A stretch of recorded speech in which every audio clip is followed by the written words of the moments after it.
welcome to LOA Today. I'm Walt Thiessen. With me on the show today, Debbie G and Neo Positivity. This is your daily dose of happy. We are so happy you decided to join us today.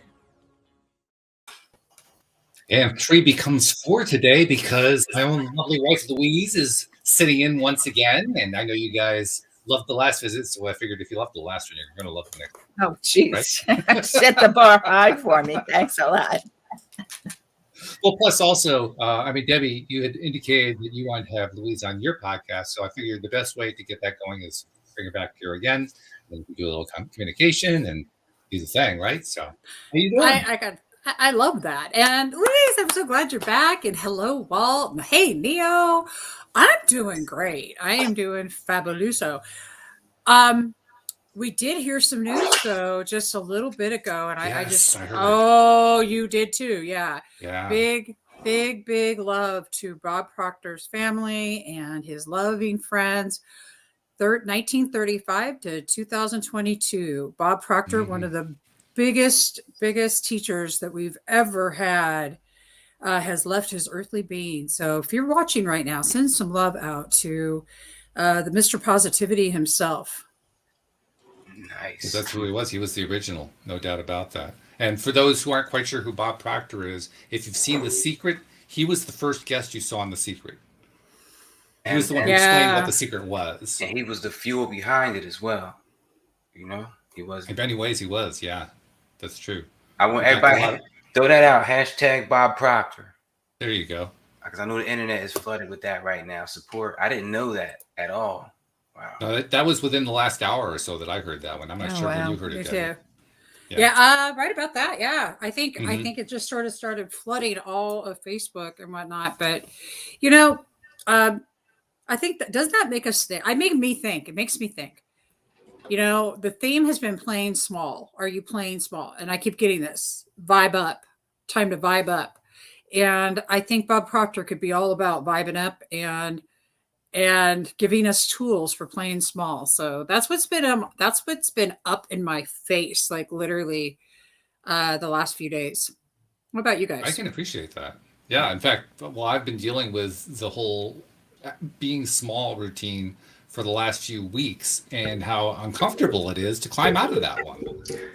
I mean, you have to actually be willing to climb out of that place. Playing small is a familiar zone. It's a comfort zone, right? Totally. When you're in that comfort zone, it's so easy to stay there, but you don't grow. So I've been doing the painful growing. We love you. No, I don't know about you, Debbie, but I know for what my perspective with women is we are taught to physically be small, to make ourselves small in almost every situation, to not have a voice or not much of a voice, not to have a strident, powerful voice. And it took a lot of years for me to even find my voice. And now you can't shut me up.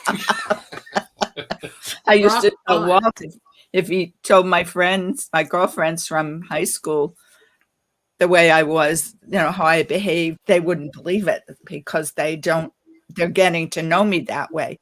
But that was not how I was in school at all. I love that. You know what, Louise, I resonate with that really, really well. I was told I talk too much. I'm too much. My energy's too big. That's that playing small. So we kind of shrink. I would shrink. And at 5 foot, my frame, that's all a compliment. I'm telling you. When it comes to you, that's all a compliment. Well, okay. And I love that. But Louise, you're right. But it took me a while to switch that perspective to see that those were the very things that people told me to tone down were my attributes. Mm-hmm. That was all right. So tell me, Louise, what attributes, and I'd love to hear Walt's and Neo's too, your attributes that you got from the negative input. How did you switch? How did you find your attributes in that? And I want you all to think about this too, who are listening and who are watching. What things were you told to play small with that you realize later, oh my God, these are my attributes. Or you're having an aha moment right now and realizing this is your attribute. I gotta go first. That's it right there. That's that kitty. I gotta jump in. I was raised and repeatedly told not to want to be first or be the best or be great at all. Wow. Get your job, retire at 65, you on one vacation a year, and that's success. That is what you want out of life. Mm-hmm. And anytime I tried to shoot further, it was stop.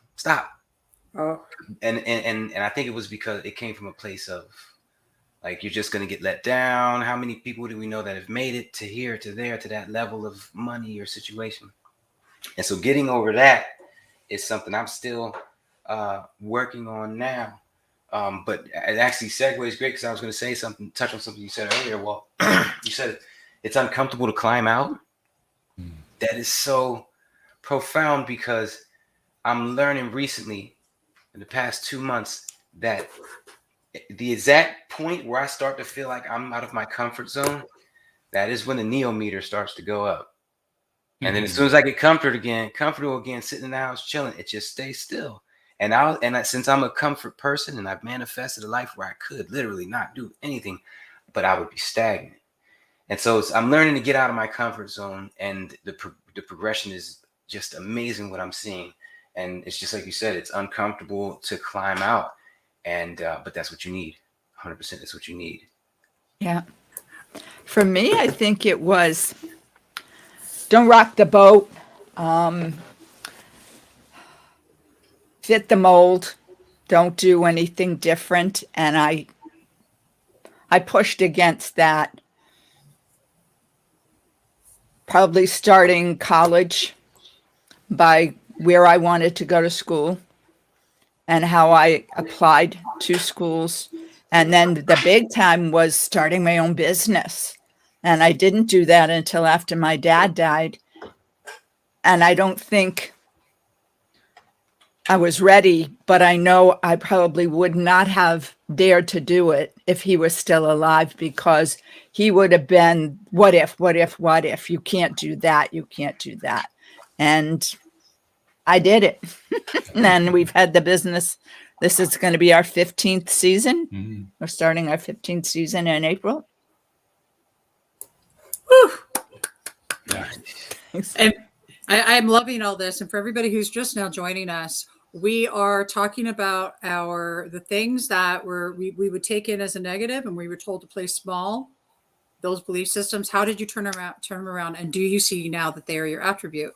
I love the ways you started a business. I mean, that's like, and that I understand what you're saying, like the what ifs and that's amazing. So you turned those what if I did expand?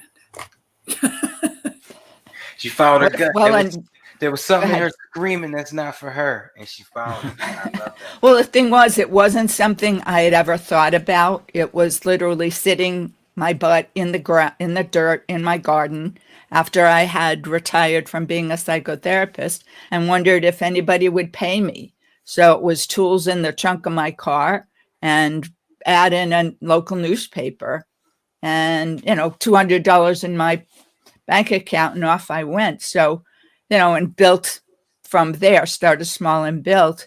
But I never saw myself as a business owner with people working for me. I was always going to work for somebody else. 9 to 5, 50 weeks a year. That's inspirational right there. You can do it. Yeah. And for anybody that's listening, what is it that you have not been doing? How are you not showing up? The Neo meter. The Neo meter. Yeah, right. I love the Neo meter. I'm still stuck on that. His Neo meter was off. I mean, I'm going to do a Debbie G meter now because I am. Right? Oh my God, radio. Totally. It's like this. Every second in life, you're either going up, down, so you've been you've been all these years up to this point, and it's like it's like you're filling the cup up more as far as progression. Just as far as progression, that meter is raising the second you're out of your comfort zone. It kind of seems like that. It's a new concept to me. I established everything comfortable, retired. I don't cook, I don't clean, I don't really drive that much. And then I realized I guess I was going the wrong way. Although it was fun, I need to take myself out of that comfort zone more often. I love that. So, well, I posted the other day the power and courage versus conformity. And that's what it takes. It takes power and it takes courage. Ideally, it takes support, which I had. But you can find people to be supportive, or if you have to, you can go it alone. It does help if you have people to encourage. Yeah, show on that. Debbie, you just said something that made me think. You made courage. Courage is equal to like blind faith. I never put it together like that. Courage is blind faith that it's gonna work out. Well, I've also heard it, people say, oh, you're a hero or you are courageous. It's feeling the fear, but doing it anyway, not letting the fear stop you. That's blind faith right there. Bang. Yeah. Don't let it stop you. Now, line up, you know how they say if it's nighttime, you could drive from New Jersey to California, seeing just 40 feet in front of you. Yeah. Because of your headlights. When it comes to a car barreling down a ton of weight, barreling down the road at 80 miles an hour, we're just okay with it. When it comes to everything else, like having faith in the law of attraction and positivity and the $200 that you had when you just left, like me just uprooting to Tampa. When it comes to having that faith, it's like, And when you think about it, anytime we question whether it's going to work out, that's lack of faith right there. Right there. Mm-hmm. And I like the fact that you don't have to know how it's going to work out. You don't have to know all of that. And that's what my father would have been a stickler about. How are you going to make this work? How's it going to, how? So you figure that out as you go along. And sometimes, as we probably have all experienced, you couldn't have even imagined the how. The universe moved things or put people in your path or an event that sort of clicked and things moved forward. You can't plan for those. You just have to stay open to them. I love this. So, Karen Palmer and I have been doing this for a long time. Ready? Let go of the how. Get ready for the wow. Easy peasy, easy peasy, lemon squeezy. There you go.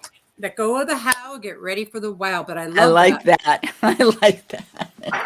Well, I say, fasten your seatbelt because something's going to happen. That is it right there. You just know that you know that you know. And I was just saying this to Joe the other day. I'm like, Joe, it's just basically same thing. Fasten your seatbelts. And I know that this is John Fiore. That was actually a wonderful storm system said with love. You're damn right. That's pretty much what it was. Yeah, I love that. But really what I'm loving is the idea that this conversation is helping us to think differently. So, Walt, we didn't hear what you turned around, what your stuff was.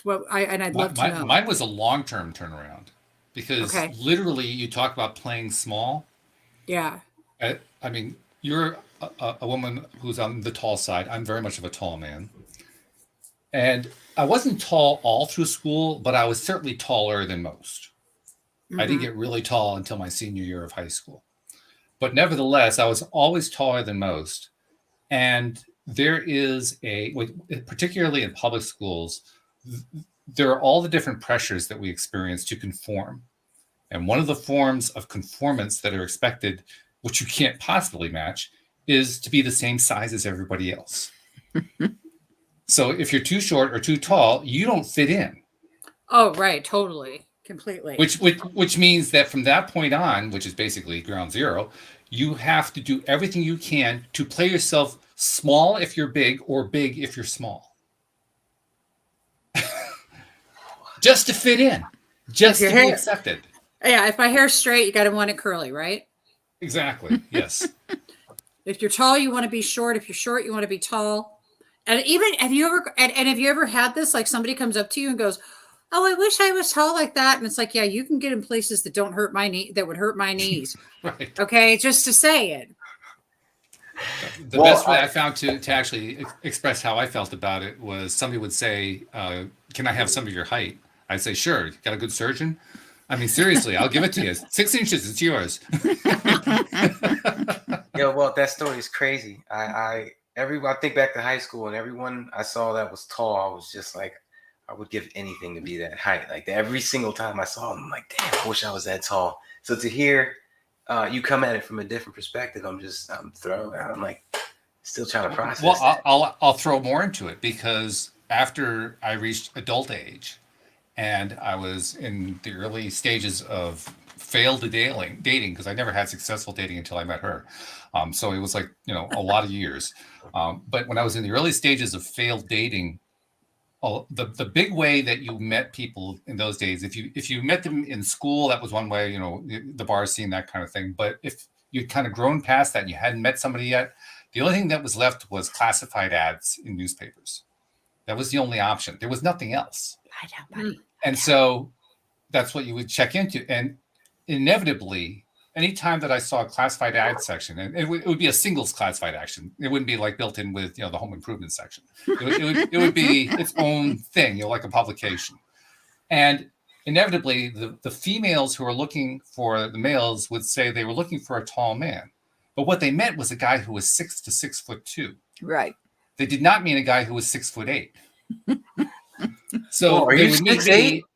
I'm 6'8", yeah. Holy! I've never seen you other than sitting down. I thought you were my height on the video, right? You really thought you were my height. Wow. All right. But they weren't looking for my height. So they asked for tall, and they got me like, oh yeah, this isn't going to work. Goodbye. Yeah. I feel yeah. My son is 6'7". I have 6'7" and 6'4". Okay, so he knows what I'm it's like. 5'10". Oh yeah, totally. Well, actually, even just watching them grow up, I felt for them. My granddaughter is 8 years old, and I kid you not, she's got to be 5. I don't know how tall she is. 5 feet, at least. So, I mean, but I remember being the tallest in class. So we all understand that we are all different. And this is really, I think this is more of a conversation truly about accepting ourselves. And if you're accepting yourselves by not conforming, by being in your power, being in your truth, I think it looks a lot different. And I think that's how that's how I was able to turn around you talk too much, all the way from, we're talking like, I'll tell you a story. When I was little, I used to get busted by the teachers all the time and said I talk too much. And I'm like, my mom said, you get into trouble because you talk too much, but you're doing great in class.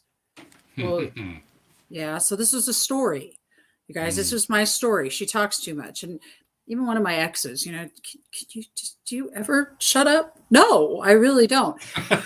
But that wasn't really what really was happening, is I was talking a lot without saying much. Okay. But that's because I was in the victim syndrome of, I talk too much, I'm not good enough kind of thing. When it flipped and I realized that this was one of my gifts, is my ability of speech and to talk and communicate. I also learned how to do it more effectively. And so I shifted that. But that very thing, being tall, one of the beauties of being tall for me is walking into a room with heels on and owning that shit like it's nobody's business. Of course, I could be 5'1" and I'd still walk in. My energy, but I learned to use what I have and recognize the beauty in every aspect of me. So again, back to acceptance. What have you guys been discovering about the beauty of yourself? Because that was more than acceptance. You turned it into a superpower. Oh, boom. Yeah. Right? Yeah. I mean, this wasn't just accepting that you were a tall woman. It's like, yeah, I'm tall. Deal with it. Oh, you better believe it. When I realized Confidence. totally, but that didn't come for a long, long time. I was in my 40s. I just turned 54. So I was in my 40s before I felt that. Yeah. Now I know it, I know it. It even looks different today than it did when I was in my 40s. The confidence I feel inside is the knowingness I have about myself. I don't question who I am. And my willingness to show up and just want to know more. Want to know more. That's I want a to know more. superpower. That is a superpower. Yeah, staying open to learning more and growing. The second you cut yourself off to new information is the second you started losing. Mm-hmm. Yeah. Hey, I gotta just say something. Look, you guys.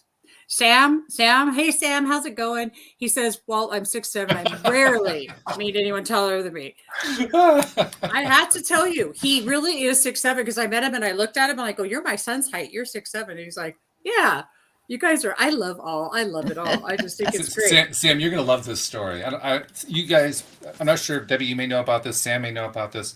There's a club for tall people called Tall Club of America. And they have chapters all over the place. Yeah. I remember going for the first time to the chapter in my area in Connecticut. And one of the things that they do at all tall club meetings, because there are height requirements, that's part of the whole point, is that it's for tall people. So men have to be at least 6'2", women have to be at least 5'10". So they measure to make sure, and everybody gets measured regardless of their height. They measure to make sure you're qualified to be there. It's part of the club. And I went in there and I'm thinking, is there going to be anybody taller than me? I'll bet you there's nobody taller than me. I'll bet you I'm still the tallest person in the room. So they measured everybody, and there were 3 of us who were 6'8". So they had to break it down to 1/8 of an inch, and I was 1/8 of an inch taller than everybody else in the room. Now that's good manifesting. Seriously, you're right. He manifested that, but well. You knew it. Confidence. The only time I've ever had the experience of actually standing next to somebody who was significantly taller than me was back when I was still in college. I was doing an internship. My major was political science. My internship was with the New York State Education Committee associated with the New York State Assembly. I was working in the office of the chairman of that committee. And at the end of one of my days, I was walking home. I was within walking distance of the office. And there was this little place you walk through in the office complex that had like a little museum, like a little 2-room museum with paintings and so forth. And the paintings would change. And this one time I go through there and there's this guy who, I swear, he must have been 7 foot looking at one of the paintings. Now, I wasn't going to look at the paintings, but I went over to stand next to him to look at the paintings just so that I could experience what it's like to look up to somebody who's 4 inches taller than me. Wow. You know what? He was looking at you saying, damn, I'm still the tallest man. Right, exactly. And I was saying, I've been there. I know how you feel. Oh, this is great. So accepting yourself, come on. I kind of wish we didn't go I down love this. I kind of wish I didn't know you were that tall, because I know we're going to see each other one day. And it would have just been... The shock would have been, it probably would have killed you. Neo, he didn't tell me how tall he was before I met him. I told him I dated somebody. He said he was tall. And I said, well, I dated somebody who was tall. I said, well, how tall? I said, 6'4". And I can't remember how you put it, but I walked into the restaurant. I was like, oh shit. And went home and called my girlfriend and said, this isn't going to work. He's so tall. How are we going to dance together? I'd have to stand on something to kiss him. We figured it out. But okay, so figure it out. No, wait a minute. How tall are you? I'm 5'6". Oh, that's adorable. I'm 14 inches. Yeah. Yeah. God, that's cool as heck. Are you guys loving this or what? Oh my gosh, how adorable is that? Debbie, because you're here, I'll tell you. You know how there's that place in a man's chest, like right here? My head fits right there when I stand next to him. That's so awesome. I love that. Yes, I do. But you're talking about our, what are our strength, our differences that were hindrances maybe before. I think of all the famous people who didn't fit the mold and took the risk to be themselves. What's Branson's first name? Richard. Richard Branson. Yeah. Bill Gates. I mean, you just name it. Creative people. I'll give you. I hate to say it like this, but ugly actors. Every ugly actor said, "You know what? I'm going for it anyway." Yeah. Yo, it's a beautiful thing. Well, actually, every successful actor ultimately said that at some point. Yeah, but Brad Pitt, the ones that didn't fit the mold, didn't struggle that much with the decision. This is true. This is well, Debbie Allen, whereas the dancer. Samuel L. Jackson had to think about it for 44 years. Yes. You know who Debbie Allen is, the dancer? Yeah. Maybe you don't. She was in the movie Fame, or the TV show, but she's short. Who else is there? I'm not thinking of names, but short women who wanted to be dancers and were told you'll never be successful, and were. She was one of them. Dancer, choreographer, movie director. Well, I can think of one who was told that she wouldn't be good enough as a dancer. Her name was Madonna. Oh. We got Joe Pesci. Okay, and you know DeVito. what? We're going off height. Okay, Right? y'all, we're all talking about whether or not somebody is good enough. Who in the heck is supposed to determine who is good enough of doing something and who isn't? I recently had this conversation about whether or not somebody else felt somebody was good enough to do something. And I'm like, well, here's the only thing I have to say about this is this. There's been a lot of people in this world. Oprah was told she sucked. Yeah. Mm-hmm. All right. Yeah. Period. She was told she was absolutely awful. And I'm going to tell you that if you have a passion inside of you that is burning, that says, this is what I'm supposed to do. If somebody else is coming against you, what I thought of was this. Isn't that the universe saying, are you going to play small or are you going to do it? Are you going to listen and let that false evidence appearing real tell you that you can't do that? Or are you going to get up and you're going to rock and roll? Well, how many, and I think of pageants, women that came in second, didn't win, went on to have careers and are famous and have a known name, whereas the winners, nobody knows, nobody remembers them. The last competition I was in, that was the exact case. All the winners from the past, you didn't hear of. All the runner-ups were the top leaders in the industry. I have this saying that I always say, and it's one of my most quoted ones. No matter what you ask for, you will be shown, if not proven, that you cannot have it. And it's how you respond to that emotionally that determines if and when you get it. And that's what it is. When the door will close, people will shut you down. People will say stuff to you. But it's when you hold tight and know the outcome is when you get it. And your confidence level determines how soon you're going to get it. What you were just saying reminds me of something too. Will Smith periodically does selfie videos that I think he's basically just trying to encourage people by sharing his story. And this one video he did, I think it was 4 years ago. He was driving in his car. I've seen the video, and he's talking about failure that people encounter as they're trying to get somewhere, build something, whatever. And he made a really interesting point. He said, there isn't a single successful person anywhere in the world who hasn't failed more often than succeeded. How many millionaires, have gone broke 3, 4, 5 times, but kept going? I don't think I would have had the gall to do that. But one of the things I just made a conscious decision not to do when I started the gardening business was I didn't network.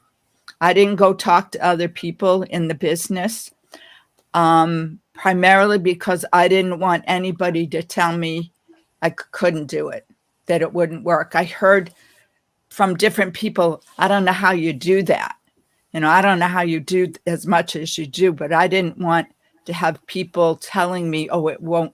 I didn't even want to encounter anybody that might tell me you can't do that. It won't work. You won't make a success of it. There isn't enough customer base, whatever. It's like, no, I'm just going for it. I think that's beautiful right there. You're just going for it. And I love that because there's going to be people who have their opinion. But let's remember, y'all, an opinion is from simply the perception of another human. They only have their perception, right? That becomes our discernment. Or are we going to buy it as our truth just because that's their truth? It's a choice we have to whether or not we want to accept somebody else's truth as being our own. Remove them from the equation and you end up with you and God's source. And that opinion, you just manifested. So it has even less weight, kinda, because it's like, that's just something that happened as a result of me being negative yesterday. It ain't real. So if you want to dive deeper, if you want to dive, that's why I like to attack the core things. That way it sticks. I want to get, we touched on something earlier. I want to try to circle back to it because I'm having trouble figuring it out in my head, mainly because we're having such other great conversation. But we tied in courage with blind faith. And now I'm trying, for some reason, when I think blind faith, I'm piecing in intuition. Because when you go into blind faith, it's kind of like you're trusting that your intuition was right or that it's going to lead you to wrong. I'm having trouble with the next step. Can anyone place them together for me? Well, for me, it's what happens when I do that? What's the outcome? Am I getting what I want? Am I continuing to be led that this is shown that this is working? And that's what keeps me going forward, is that I had the blind faith to do it, and the phone's ringing. People want my services. People are happy with the work we're doing. So I'm getting feedback from the universe that my choice was the right one. So is it accurate to say that, because I said courage equals blind faith. I don't know if it's 100% accurate to say that courage equals blind faith in your intuition. Is that right or no? Is that slightly off? Because you can go into blind faith. You can go into blind faith and not use your intuition and make a stupid decision and end up screwed. So I'm like, then it's not necessary, but I'm trying to make a good equation so I can, potentially use it to help someone in the future. Maybe this might help. I don't have the connection just yet, but let me throw another piece into the soup, so to speak, and we'll see what bubbles to the top. When I think about my own experiences learning to trust my own intuition, which were painful, by the way, I had a lot of instances where my intuition did not work out the way I thought it might work out and didn't even come close. And for a long time, I didn't understand, why isn't my intuition as good as everybody else's? Especially here on the podcast, I would interview all of these people who kept using their intuition. They used to have these wonderful results. And I'd say, why don't I get that? And then I finally figured it out within the last year, actually. I finally understood what it was that made the difference. There's a difference between intuition when your vibe is up and intuition when your vibe is down.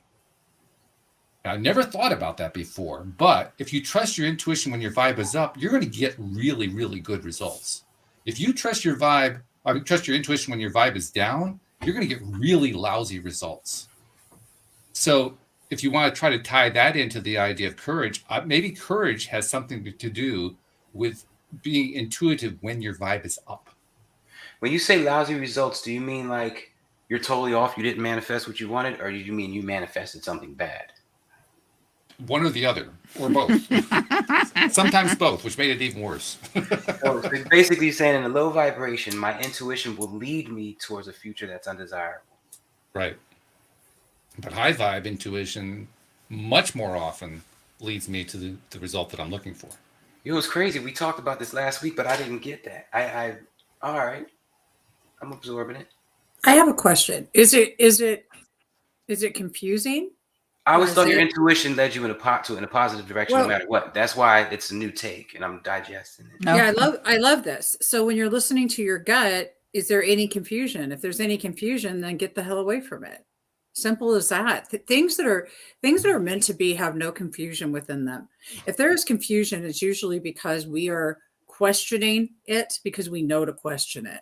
That's in that the juice of it. But what you're asking about with courage is doing the thing your intuition's telling you to do. Okay, so it isn't necessary. You know, it's your intuition is your internal guidance system. It's your GPS. Mm-hmm. And you have to be careful as you're talking about this. I'm thinking of some of my own experiences, intuition versus impulses, and like codependent, addictive kind of impulses. Because I've done that. It's like, got an idea. It's like, oh, it gets me all excited, whatever. And it was not a good thing to do. And it was based on something else, fear of being alone, not trusting, and it was relationship related. So that what seemed like a brainstorm and a great idea, and I'm all excited. Well, that was probably because my energy was low to begin with, and I was looking to elevate my energy through somebody else or doing something that was not good for me. So you gotta question, what's my motivation here? I'm just clapping. Your agenda. What's your agenda, girl? Love that. Yeah. That's it. Yeah. I'm serious. It's all about looking inside of yourself and getting real. Yeah. What I was going to throw on top of that, because for me, it's like, which voice is intuition and which one's me? And for usually the first one is intuition. Like when I see that Gucci bag for $1,200, I'm like, I need to have that. That's intuition. Realistically, if I got that bag and appreciated it, universe would put the money right back in my account. 100%. So that's my intuition. But the voice after that, well, maybe I should save that money. All those voices are me, another, untethered soul type of stuff. So, and that's how I kind of go with intuition. And Walt, you still get me. Like, I'm like, I never, ever even entertain the idea that my gut would steer me anywhere undesirable. And so I'm just trying to figure out, like, when you say something or do something, how is it you identify intuition from Walt and slime trails and past, stuff like that? And maybe, the way addictions or whatever. The way you used the word me there, you said, is it me or is it my intuition? Like this is a topic that we've discussed here on the show previously. What is the role of the ego? What is an ego? Is the ego something to get out of our way? Is the ego something that causes issues for us, and we need to get out of our ego space and into our true space and all that kind of thing? And the point that I keep coming back to is the origin of the word ego comes from the Latin meaning I. So the ego is me. So getting me out of my own way, that actually doesn't make sense to me. That's why I ended up on the track that I mentioned, where I was trying to understand what's the difference between when can I trust my intuition and when I can't trust it. And I realized after a lot of struggle and a lot of talking to people that I can trust it when my vibration is high, and I can't trust it when my vibration is low, which makes a whole lot of sense, because when my vibration is high, that's the time to ask for what I really want. When my vibration is low, look out if I ask for something, because I'm going to get something that I don't like very much. That's just the way the law of attraction works. So I think when you describe intuition, I think what you're talking about is intuition in a high vibe space. You don't think of it as intuition when you're in a low vibe space. I don't know. You make me think back to my cop days. I'm chasing a guy down a dark alleyway. Yeah, I'm kind of scared. His gun's bigger than mine, and it's dark, and he turned the corner before me, and I don't see where he is. I'm in a shitty situation. I'm in a very low vibration, but I trust my intuition and make the move, duck, dive, jump, whatever it is. And that's kind of what got me through. Were you in a low vibration? The situation could have been one that would make somebody feel low vibe, but were you feeling low vibe? I was in a state of paranoia. I mean, you have to be when you're chasing somebody like that. Okay. And I think that's a low vibration. So I'm like, that's why I'm like in that situation, I want to trust my gut. to get me out of it, basically. And that's what worked. That's why I was like, man, I never even thought of my gut even being capable of taking me to a different place. But as far as the intuition voice, for me, intuition would be that God source, that whisper, duck, go left. Not me or the ego. So I kind of separate three, I guess you could say. First one's God. You want that bag. You need that bag. That bag should be yours. And the next one after that is probably me, the sensible one, saying, yeah, I probably shouldn't spend $1,200 on another bag. And then the ego steps in after that with all its bullshit. Oh, what about this? What about that? So it's kind of like I kind of like give them three in that situation. But yeah, I'm still trying to digest the whole low vibrational thing. Me, myself, You know, and you I. said the three, me, myself, and I. Or the Holy Trinity. Yes. You know, and I'll just throw this out there off topic. Everything has two sides. Every coin has a top and a bottom. Even the atom has an inside and out. You know, everything has these variables: tall, short, fast, skinny, male, female. They come together, except time. Time is the only one with three: future, past, and present. So there is some kind of, with this Holy Trinity thing, that whole three numbers, it comes up in some really spooky situations when you think about it. But yeah, that was off topic. That's interesting, though. That was actually really cool. I kind of dig Yeah. that. Time is relative to how we want to value it too. And that goes back to accepting yourself. And do you know, I love your asking about intuition because, oh man, I when I follow my ego instead of my intuition, I usually get myself in trouble. You That's know? the name of the game. So it's learning to discern the voice. And what's cool is it's a game. It's a game with our brain. It's a game. It is. Yeah, it's such a game. You know, to start repatterning your brain and how that you're thinking, how that you're making your decisions and everything else it's definitely possible to follow your gut with ease. To me, whenever I'm following my gut, there's a peacefulness to it. There's an ease to it. There's an ease to the situation. I'm not having to make it happen. If I'm having to force that to happen the way I want it to happen, I'm definitely going against the vibe, going against it's low vibing and it's controlling and it's not letting go. It's a whole bunch of stuff actually that go in that. When you're truly within your element with source energy, these things are coming up because it's just not there. You know, there's a peacefulness, like I said, but there's the other thing too. The idea that we're not our body. We're not this is an avatar. What's funny is this whole body is beating. My heart beats on its own. I'm not having to remind it. I'm not having, what the hell? Hey, stop playing. What's up? Blanjo, breathe in, breathe out. Yeah. Lungs, what's happening here? You're lagging. And wait, what's this circulation thing happen? You know, do you feel me? Like we're not doing that. Our body does itself. The only thing that we think, and this is what's hilarious, we think we have control over is our brain. But we don't have control over that either. We don't have control over much. Thank you, Joe.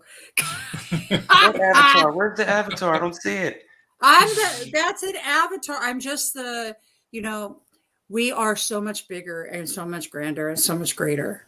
Oh, your avatar. Okay, I got you. Yeah. Than just these bodies, just this existence. We are so much bigger and greater than. If we're tapped into the bigger, greater than aspects of our divinity and what we really are, there's a peace and a flow and a grace to it that is not present when you are functioning from the level of your ego. Your ego's there to guide you. Yeah, don't do this, don't do that, kind of thing.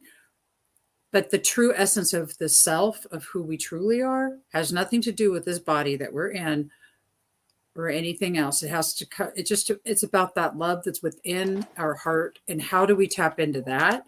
And if you've ever got a question about what you're doing, mind and heart coherence and getting yourself in check with your heart will never guide you wrong. Love, it's love or fear, love or fear, love or fear. I was listening to someone this weekend and it was love or fear. That's all. It's one or the other. Everything boils down to that. Totally. And it does. What other experiences have you guys had with your ego and your intuition and your... Well, actually, I'm sitting here and I'm kind of digesting what Neo said, and I'm realizing what I said about the way I understand now when to trust my intuition, when not to, works for me. But the way that Neo expressed what he finds works for him. And you kind of touched on it. You said, I don't remember the exact phrase, but I heard it in the way you said it. You have to know yourself. So Neo knows himself well enough to know this is where I get my best signal from. This is the signal I can trust. He calls it, maybe he calls it his God voice. He has whatever way he thinks of it. But the way he thinks of it that's what works for him. Yeah. I have my way of what works for me. So what we're really talking about is, do you know what your own way of working with what you got is? Have you took the time out to find out? Yeah. It's different for different people. You're missing out. Yeah. That's right. Now, it's also a challenge because it's going to be a little bit harder, perhaps, to model after somebody else. But by the same token, you can try modeling after somebody and see if it works for you. If it doesn't, make an adjustment. The key word you said is see if it works for you. If you have to test this stuff and determine what works and what doesn't. If you just go to work, come home, watch TV, take a shower, and the next day do the same thing again, you're not working on you. You gotta try this. You gotta do stuff. I had a professor in graduate school who used an analogy that has always stuck with me because it's a visual one. You go try on a coat, off the rack, and it doesn't fit just right. You need a coat, but it doesn't fit just right. Well, you have it tailored to fit you. The same with somebody else's experience. You like the result they got, right? But maybe just how they did it doesn't fit for you. So yeah, you try it on. That didn't work or that didn't feel right. You tweak it until it does feel right. And you're getting the result that you do want. And you've made it fit for you. It's just yours because that's what works for you. And there's an inevitable thing that goes along with this, which is if you do take the time to learn what works for you, you inevitably, this is not even avoidable in any stretch of the imagination, you inevitably end up connecting better to your internal being. It's the only place you're going to find the answer. 100%. If they come hand in hand, you can't have one without the other. Right.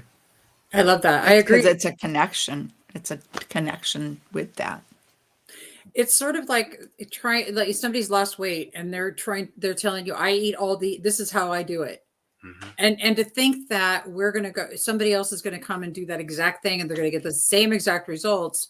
It can happen, but I wouldn't bank on it. Yeah. Not without some altering. You're right. Because that's what the beautiful uniqueness of all of us is. I mean, we all have this beautiful, unique being that gets to do it their own way.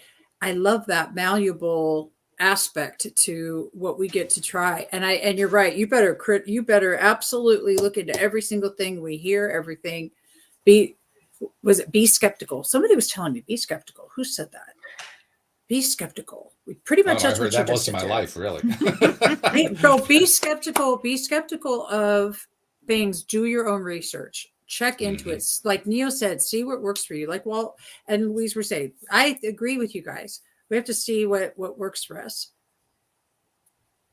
And when you find out, that's when you've done the growth.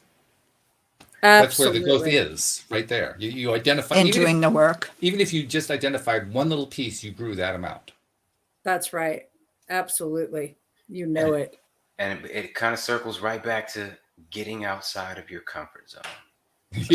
Especially the people who think what we're talking about is all woo-woo and fairies and pixie dust. It is going to exactly require you getting out of your comfort zone to experience what we're talking about. Otherwise, enjoy the rat race.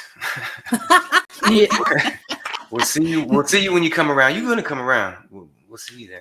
You know. Neo, I'd always had a motion I did whenever Walt would throw something back at me that I had pointed out to him from a therapeutic point of view. It was one of these, oh shucks kind of things, like I can't get away with it myself because I didn't let him get away with it. Now he's throwing it back at me, and it's like, you got to grow. That's called an accountability partner. May we all have one day. You have to. Okay, I love this. Well, Louise, are you each other's accountability partner? 100%. Oh, I was. Have you not heard them speak? I don't think it's something we do consciously. Yeah. It's not like we go out of our way to hold each other accountable. You just kind of do. Just because you're in a relationship and you're going to have two different viewpoints, and that's going to create accountability. Well, and because we're willing to talk and to say it, we don't fight. I don't know if we've ever had a fight, but fight. We disagreed. We disagreed, or somebody has said something that the other one didn't like. So my modus operandi is to go into usually the bedroom and shut the door and fume for a while. And then I'm like, okay, how do I tell him in a nice way that I didn't like what he said or how he said it or whatever, or my feelings are hurt? So instead of just standing there, continuing to escalate or whatever, or get personal about someone's behavior, not a lot of couples attack each other instead of talking about the behavior. If you stick to the behavior, that can change. So it's figuring out, having my feelings, acknowledging my feelings, and then how do I then present it? Basically holding him accountable. Mm-hmm. But I'm also holding myself accountable in that I'm speaking to my feelings and to my experience. Right on. I'm gonna throw something else at you. I was doing a podcast yesterday. I'm doing one podcast a day. I had this great plan: do one podcast a day, get them all done before the summit, before the next summit. And I realized that it's probably none of them are gonna air until after the summit. But anyway, so the guy I did the podcast with, we have a very similar story. Both of our fathers were not really law of attraction, woo-woo, fairy pixie dust. And so it was hard for us to try to instill it in them and talk to them about it, really hold a conversation more than 30 seconds. But he and I both hit the point. Our dad's experience, his dad had a heart attack, mine had a stroke. And that was when I put it, how you say you can't force law of attraction on anybody. I put all that shit aside. We had a talk. I'm forcing it on you, bro, because I love you that much. And that is the whole accountability partner aspect of it, between Walt and Louise. It's I love you so much. I'm not going to let you go down that rabbit hole mentally. That's right. I love that. Snap out of it! That's the exact story I was going to tell. No, I freaking had to. I had to actually. Joe and I had this conversation about accountability, about holding each other accountable with certain things. Like if he sees me making this decision, hey, honey, I'll give you a for instance. We were going to get dinner the other night, and I saw Starbucks, and I like every once in a blue moon. I like blue moons because I also like cake pops. And I'm like, oh, I want a cake pop because I'm hungry. All I want is to eat, but I'm looking at the cake pops and he's like, no, you don't, honey. There you go. No cake pop for Debbie. I know what a cake pop is now. I'm literally Google searching. You don't? It's cake on a popsicle. Yes, and frosted. Yeah. It's a cake pop. Yeah. I thought it was a type of miracle. It's just, like 2 bites of cake instead of a whole cake or a whole piece. See, clearly, Neil, you're not enough of a sugar addict to understand exactly what this is. So I need to get out more. Hey, we had dessert last night before dinner. That's the only way to have it. Why would you do? Hey, I even had one night I was made a chocolate cake before dinner. It got done. It smelled so good. I'm like, big piece of chocolate cake and a glass of milk. That was dinner. I'm a fan, unless it's ice cream. Then, But anything else? you draw a line? Okay. Yeah, I'll take the cold later. Okay. And I would hate to fill up on like milkshakes. If I get a milkshake, it fills me up so much I don't want to eat, and I don't want to do that to my meal. I want to taste all that goodness in that plate. That's why I have the milkshake about 2:00 in the afternoon. Then I've worked it off and I can have both. Yes.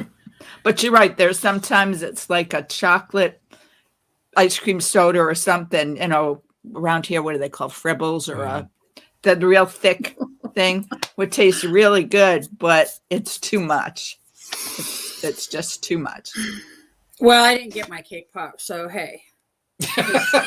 I'm just saying. I mean, that didn't happen because He held you accountable. he held me accountable. But it's the biggest thing it's the biggest thing when you have support systems where you can actually say, let's be there for each other so that we can grow together, so that we can be this together. It's just, I don't know. That's awesome. You know what's a That's really great, probably the best accountability partner you can ever have? Is right here. Because you grab it all day anyway, and it's not going to slip. It's not going to slip up. If you set the alert to go off every day at 3, it's not going to forget. And when it talks back, you can't complain because you're the one who programmed it. There. Well, you can't complain, but still. Well, actually, you're right about that. I heard something earlier that Stacy's she's gonna go off grid and she's gonna be hiking and whatnot, and no phone whatsoever. Really? No phone, yeah. Good for her.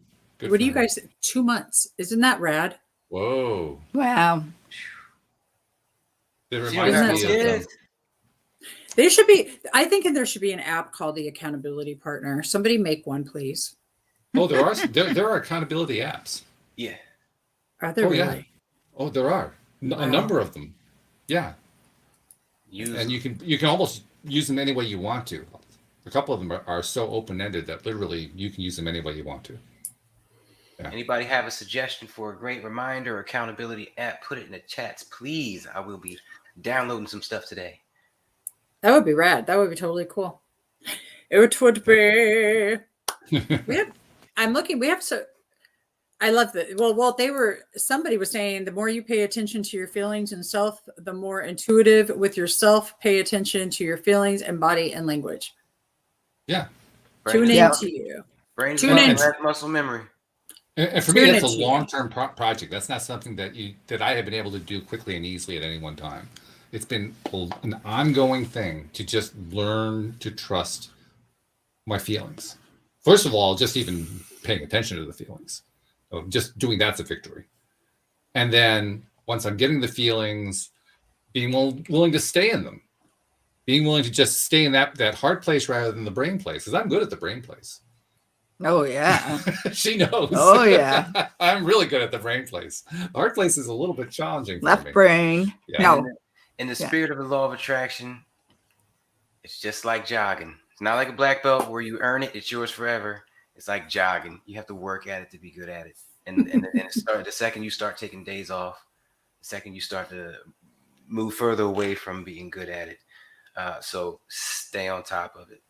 But there's also a great payoff. Because the great payoff is that when you do stay with it, it gets better and better. And what I found is after time, I actually like the feelings. That was not something that I would have admitted to 20 years ago. In fact, I would have denied it. I would have said, yeah, I'm not really all that sure that feelings are worth anything to me. They're actually working against me. You did. Probably did. I probably did. I'm not surprised by that at all. But what I've since come to realize is that feeling is a lot of fun. And I think that's really what the difference was. Right. That's where I made my biggest growth, is when I realized this thing that I'd been resisting all this time is actually a lot of fun. Mm-hmm. Feelings are beautiful when you get them right. I'll just say it like that. I could have probably worded that better, but you get the point. And the thing is, the more you do it, like anything else, eventually it becomes second nature. You don't have to think about doing it. It happens more naturally. And that's great, because the negatives, God, they came, split second. And the positives start to do that too. Again, rewiring the brain, flexing that muscle, that the healthy, the positive answers or ideas will come first as opposed to having to hunt for them. I was just realizing too, when you're not allowing the feelings, which is where I was at for quite some time, the nice feelings, they go away. The not so nice feelings, they stay in your body, which is really unfair. I mean, if you're going to be haunted by feelings, wouldn't it be more fair to be haunted by the good ones? But no, that's not the way it works. You get haunted by the ones that you haven't felt that are the not good feelings, and then they kind of pile up over time. And then you say, oh, well, this is really miserable. Who wants to have feelings after all of this? But it's because you've been storing up all those negative feelings, and the positive feelings, they just went away real quick. So it actually does pay to be in the feeling space, because then you don't have all those negative feelings hanging over you all the time. I guess it makes sense that Exorcist got more tickets sold than Casper the Friendly Ghost. That's a good point there, Neo. I'll tell you what. It takes